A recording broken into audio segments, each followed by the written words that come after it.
The night glittered with luxury. Crystal chandeliers cast golden light over polished marble floors, and laughter echoed through the grand hall. A wealthy family had gathered to celebrate. Glasses clinked, music played softly in the background, and the guests moved with elegance, draped in silk and jewels. In the midst of it all, almost invisible, moved the maid. Her name was Lena. Quiet, humble. Her eyes lowered as she carried trays of food and refilled glasses. She was dressed in a simple uniform, her hands rough from years of work. To the guests, she was no more than a shadow, a servant passing by, barely worth a glance. Yet some noticed her, not with kindness, but with cruelty. "Be careful with that tray." One woman snapped, her diamond necklace catching the light as she waved her hand dismissively. "Clumsy girl. Honestly, why does this family even keep her?" whispered another, her laughter sharp as a blade. Lena bowed her head, swallowing her shame in silence. She did not answer. She never did. She had learned long ago that in houses like these her voice carried no weight. But then, something began to stir. It started with a single whisper. A murmur passed between two guests standing near the wine table. Their eyes darted toward Lena, wide with disbelief. "Do you know who she really is?" one whispered, leaning closer. "No, it can't be," the other replied, shaking his head, though his gaze lingered on her face. The whispers grew. They spread from one corner of the hall to the other like a sudden chill in the air. Glasses paused midway to lips, conversations faltered, laughter faded. Slowly, every eye in the room began to turn, not toward the chandelier above, or the host of the party, but toward the maid who stood quietly in the shadows. Lena, unaware of the storm building around her, adjusted the tray in her hands and moved to the next table. But the stares followed her, heavy and unrelenting, and then the narrator's voice cuts through, steady and suspenseful. "Behind those lowered eyes and that humble uniform lies a truth no one in this room could have imagined. A truth that, once revealed, would silence the music, shatter the laughter, and leave every single guest staring in shock." The camera lingers on her face, calm, quiet, ordinary, yet hiding something extraordinary. That night the world saw her as nothing more than a servant. But the whispers told another story, one that was about to change everything. Before the whispers, before the stares, there was a story no one in that glittering room cared to know. The truth of Lena's life did not begin under chandeliers. It began on the harsh streets outside, where the world had taught her survival before it taught her comfort. She had been just 17 when desperation drove her to the gates of the mansion. With trembling hands and a voice barely louder than a whisper, she begged for work. The mistress of the house had looked her up and down, eyes sharp, mouth curved in disdain. "You want to work here? Fine, but don't expect kindness. A maid's place is to serve, not to be seen." And Lena had nodded. She had no choice. She needed food. She needed shelter, even if it meant surrendering her pride. From that day forward, she became invisible. Dawn after dawn, Lena rose before the sun. She scrubbed floors until her fingers bled, polished silver until she could see her reflection in the shine, though she hardly recognized the weary girl staring back. For long hours she carried trays heavier than her frame, only to be rewarded with scolding if a single drop spilled. The children of the house treated her as a toy. "You missed a spot," they'd sneer, tossing crumbs on the ground just to watch her bend and pick them up. They mocked her clothes, her silence, even the way she walked. But it was the mistress's cruelty that cut deepest. "You'll never be more than this," she would hiss, her words like poison. "Be grateful I let you live under my roof," and Lena endured. At night, when the mansion glittered with parties she could never join, Lena sat alone in the servants' quarters, her body aching, her spirit bruised. Sometimes she wept silently, clutching the thin blanket that barely kept her warm. Sometimes she prayed, not for riches, not for escape, just for the strength to see another day. Yet even in her suffering she carried herself with dignity. She never shouted back. She never raised her hand in defiance. Perhaps it was pride, or perhaps it was hope buried deep within her heart. Hope that one day life might recognize her worth. The narrator's voice softens. She was more than the uniform she wore, more than the insults she endured. But in a world blinded by wealth and arrogance, no one cared to see it. Until one night, when whispers revealed what no one could ignore. The camera fades back to the present, the party, the glittering hall, and the growing silence as everyone's eyes remain fixed on the maid. Days turned into weeks, weeks into months, and in that mansion, every day brought Lena a new wound, not always on her body, but on her spirit. Her life became a rhythm of humiliation. If a plate slipped from a careless hand and shattered against the marble floor, the blame fell squarely on her shoulders. Clumsy girl, the mistress's voice would lash out, echoing across the hall. Guests would laugh, children would smirk, and Lena would bow her head, swallowing her words before they could escape. Once, when the cook forgot to season the soup, it was Lena who stood in the dining room, trembling under the mistress's glare. "Did you think we feed you just so you could feed us tasteless food?" The entire table burst into mocking chuckles while Lena's face burned with silent shame. She hadn't even touched the soup, but what defense could a maid ever give? There were nights when the family dined until their plates overflowed, yet she was sent back to the quarters hungry. Sometimes scraps were tossed to her as if she were no better than the dogs in the backyard, and yet she never complained. Her silence became her shield, her calmness her only weapon. The children of the house found joy in her suffering. They would spill juice deliberately, just to command her to clean it while laughing at her bent frame. One once pulled her braid and shouted, "Why don't you look at us when we speak? Are you deaf or just too stupid to answer?" She said nothing. Even the other servants, fearing punishment themselves, avoided her. She was alone. Always alone, but silence is not weakness. Silence, sometimes, is the mask of someone who carries truths too heavy for the world to hear. The narrator's tone deepens. None of them knew that every insult she endured, every hunger she suffered, every tear she wiped away in the dark, was carving her into something stronger, something unbreakable, and hidden within her silence was a story that could shatter the arrogance of this mansion forever. One evening, after a particularly cruel day, Lena sat by the small servant's window, staring at the glittering lights of the city beyond the walls. Her stomach ached from hunger, her hands were raw from scrubbing. Yet her eyes held no defeat. The mansion believed her powerless. But power does not always roar. Sometimes it waits, sometimes it whispers. And one day, those whispers would become a truth so loud, the very people who mocked her would have no choice but to listen. The scene fades, lingering on Lena's quiet face, fragile in appearance, yet carrying a storm inside her heart. Life in the mansion continued in its cruel rhythm. Commands shouted, insults thrown, duties piled upon duties. But every now and then, a crack appeared in Lena's disguise. One afternoon, as she was dusting the grand library, the master of the house hosted foreign guests. They laughed in French, certain that no servant could understand their words. One of them mocked the mistress's gaudy jewelry, while another joked about the arrogance of their host. And then it happened. Without thinking, Lena corrected their pronunciation, her voice soft but her words flawless. The room froze. The guests stared. The master blinked in disbelief. A maid, speaking French as if she had studied in Paris itself. But just as quickly Lena bowed her head. "Forgive me, sir. I must have overheard something once, while serving." She lowered her eyes, slipped back into silence, and the moment passed. The guest chuckled nervously, dismissing it as coincidence.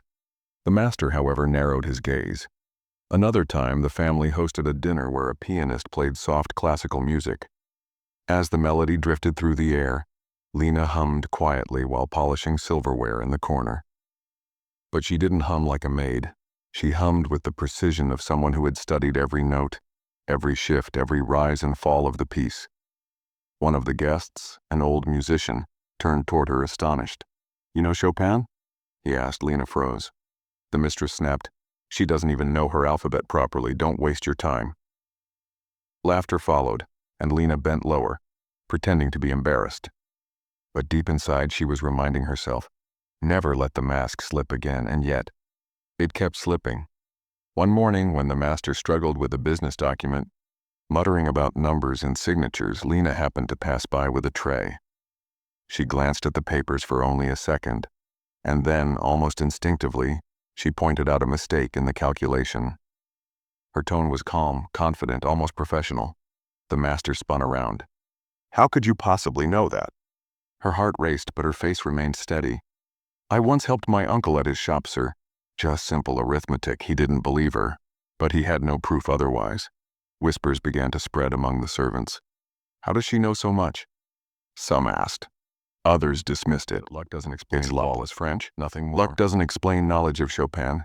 Luck doesn't explain business acumen sharper than the man who owned the mansion. The narrator's voice sharpens, heavy with suspense. These were not accidents. These were fragments of a life buried beneath rags and servitude. A life the mansion had no idea existed. And though Lena fought to bury her truth, destiny has a way of digging up secrets when the world least expects it. That night, as Lena lay awake in her narrow servant's bed, she whispered to herself, "Stay hidden." Just a little longer, but already, the walls of secrecy were beginning to crack. The mansion glittered that evening, brighter than ever before. Chandeliers sparkled, music flowed, and laughter echoed as wealthy guests arrived for yet another celebration. The mistress paraded through the hall dressed in diamonds while Lena moved quietly, serving drinks and trays of food. To most eyes she was invisible, just a servant blending into the background. But fate does not allow truth to stay hidden forever. A hush fell across the room as a tall man entered, a business tycoon, powerful and respected, the kind of guest who made even the master stand straighter. He was greeted with bows and handshakes, ushered toward the long table. Papers were spread before him, contracts and numbers to be discussed over wine. Lena moved carefully between the guests, pouring drinks, when one of the documents slipped from the master's hand and fluttered to the floor. Without thinking, she stooped to pick it up, but as her eyes scanned the page, her hand froze. Numbers, figures, a miscalculation so large it could ruin the deal. And before she could stop herself, the words escaped her lips. "This projection is incorrect. If you adjust the margins, you'll see the deficit immediately." The room went silent. Every eye turned to her. The maid, the servant girl, daring to speak in the middle of $1 million conversation. The mistress gasped, ready to scold her, but the tycoon raised a hand. "Repeat that," he demanded. Lena's throat tightened. She wanted to step back to apologize, but the fire of truth pushed her forward. With steady hands, she laid the document on the table, pointing to the exact line, explaining with precision and authority. Her voice was not that of a maid. It was the voice of someone who had studied, someone who understood the language of business better than the men at the table. The tycoon leaned back, studying her. "Who taught you this?" he asked. For a moment her mask cracked. Her silence said more than words ever could. The master rushed to cover the moment with nervous laughter. "Forgive her. She's just a servant who probably overheard something once. Pay no attention." But suspicion had already taken root. As she lowered her eyes and stepped back, something slipped from the pocket of her worn apron. An old leather envelope, yellowed at the edges. It fell open, revealing documents inside. A school certificate from one of the most prestigious academies in the country, and a faded crest, the symbol of a powerful family. Gasps rippled through the hall. Guests craned their necks. The mistress paled. The tycoon's eyes sharpened. He recognized that crest. The air grew heavy. The whispers began. "Who is she? Why does a maid carry papers like that? Could it be?" The narrator's voice deepens, wrapping the moment in suspense. In that instant, the room saw her not as a maid, but as a mystery. A girl draped in rags, yet carrying the marks of wealth and education. A servant, yet speaking with the authority of someone born to lead. Lena's hands trembled as she stuffed the papers back into her apron. Bowing low, "Forgive me," she whispered, retreating quickly. But the damage was done. The mask had slipped. The whispers had begun, and the mansion would never see her the same way again. The night was alive with music, chatter, and the clinking of glasses. The grand chandelier poured golden light over the party, casting a glow of pride on the mistress's jewels and arrogance on the master's smirk. To everyone present, this was yet another celebration of wealth and power. But beneath that glitter, a storm was brewing. The whispers from earlier in the week had not faded.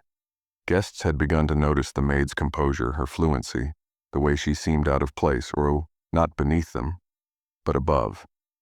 And tonight the truth was destined to break free. As the tycoon from before stood to raise a toast, his gaze caught Lena where she stood silently near the corner, tray in hand.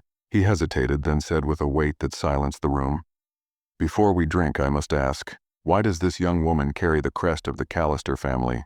Gasps, heads turned. All eyes fell on Lena. The mistress's face drained of color, the master stiffened. The children whispered furiously, their eyes wide. The tycoon continued, his voice sharp. I knew that symbol when I was a boy. It belongs not to servants, but to one of the wealthiest dynasties in the country. Tell me, girl. Who are you, really? Lena's hands shook, but her eyes no longer hid. Slowly, she set the tray down on the nearest table, the glasses trembling with the weight of the moment. She reached into her apron and pulled out the old weathered envelope. With a deep breath, she spoke. My name is Lena Callister, daughter of Edward Callister, once the partner of the very man who owns this mansion today. The words sliced through the hall like a blade. Chaos erupted. Voices clashed, disbelief and horror filled the air. The mistress stumbled back, whispering, Impossible. She's lying. She's just a servant. But her voice wavered with fear. The tycoon stepped closer, taking the documents from Lena's hands. His eyes scanned them, certificates stamped with official seals, a family crest unmistakable, and a letter written in her father's hand. He looked up, his expression grave. It's true. This girl is no maid. She is the rightful heir to everything you stand on today. The master's glass slipped from his hand and shattered against the floor. Guests whispered behind gloved hands, scandal blazing in their eyes. The children who once mocked her fell silent, unable to meet her gaze. And Lena? She stood taller than she ever had. The rags on her body no longer defined her. It was her truth, her blood, her legacy, that filled the hall with a silence so heavy it drowned out every last note of music. The narrator's voice deepens, wrapping the scene in gravity. The same hands that scrubbed their floors were meant to sign their contracts. The same girl they denied food was the daughter of the man who once built their fortune. And as they realized the weight of their cruelty, not one of them could find the courage to speak. Lena's voice, steady and clear, cut through the silence. You mocked me. You starved me. You treated me as less than human. But today you learn the truth, that the one you despised was never beneath you. She was always far above. The hall fell into a stunned stillness. For the first time, the arrogant mistress bowed her head, not out of kindness, but out of fear. And in that moment, the balance of power shifted forever. The hall remained frozen, every guest too stunned to move, too shocked to breathe. All eyes followed Lena as she stepped forward, her presence commanding the room in a way no jewels or riches ever could. She faced the very people who once spat cruel words at her, the mistress who mocked her silence, the children who laughed at her hunger, the master who dismissed her as nothing. Her voice rose, steady and unwavering. I was silent not because I was weak, but because I wanted to see who you truly were. And now I know. Your cruelty was not born out of ignorance, it was born out of pride. Your insults, your mockery, your false accusations, they were never about me. They were a reflection of the emptiness in your own hearts. The mistress's lips quivered, but no defense came. The master clenched his fists, his arrogance crumbling under the weight of truth. Lena lifted her chin. You thought wealth made you powerful. But power is not in money. It is in compassion. It is in dignity. And tonight I reclaim both. Not just for myself, but for the name you tried to bury. Gasps filled the room as she extended her hand toward the documents now resting on the tycoon's arm. He handed them back with respect, bowing his head ever so slightly. In that simple gesture, the balance shifted. Some of the guests lowered their eyes in shame. Others whispered in awe. The children hid behind their mother, unable to look at the woman they once tormented. And Lena, she stood taller than them all. Now came the choice. Would she forgive, or would she expose them for the world to see? She breathed deeply, her gaze sweeping across the trembling faces. I will not spend my life chained to bitterness. Forgiveness does not excuse your cruelty, but it frees me from it. I forgive you not because you deserve it, but because I deserve peace. A stunned silence followed. For the mistress, forgiveness stung sharper than condemnation. For the master, it was a defeat greater than any loss of. Remember this night. Remember that the one you called a servant stood before you as your equal, and left as your better. With that, she turned, her steps graceful, her head unbowed. And in the silence of the grand hall, not one dared to stop her. The grand hall remained in silence even after Lena's footsteps faded into the night. Those who once mocked her now stood frozen, powerless, ashamed, and humbled. But as the echoes of her truth lingered, One haunting question filled the air. What would you do if you discovered the servant in your house was more powerful than you? For years they had measured worth in gold, jewels, and titles. Yet tonight they learned that true power lies in resilience, in patience, and in the unshakable dignity of a woman they dismissed as nothing. But another question remains unanswered. Should she forgive those who mocked her? Or should she walk away forever, leaving them to drown in their own shame?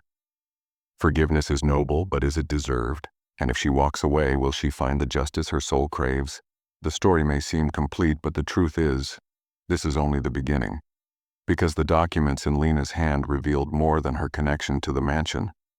They hinted at a lineage, a family name far greater than anyone in that room could imagine.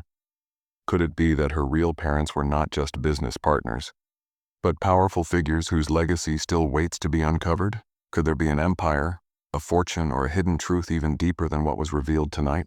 The answers perhaps lie in the next chapter. But before we turn that page, I leave you with this. What would you do if fate placed you in Lena's shoes? Would you offer mercy to those who once laughed at your pain? Or would you let them feel the weight of every tear they caused? Some say success is the best revenge. Others believe forgiveness is the true victory. Which side are you on? One thing is certain. Lena's story reminds us that no act of cruelty goes unseen, and no soul bound by humility is forever powerless. This is where tonight's tale ends.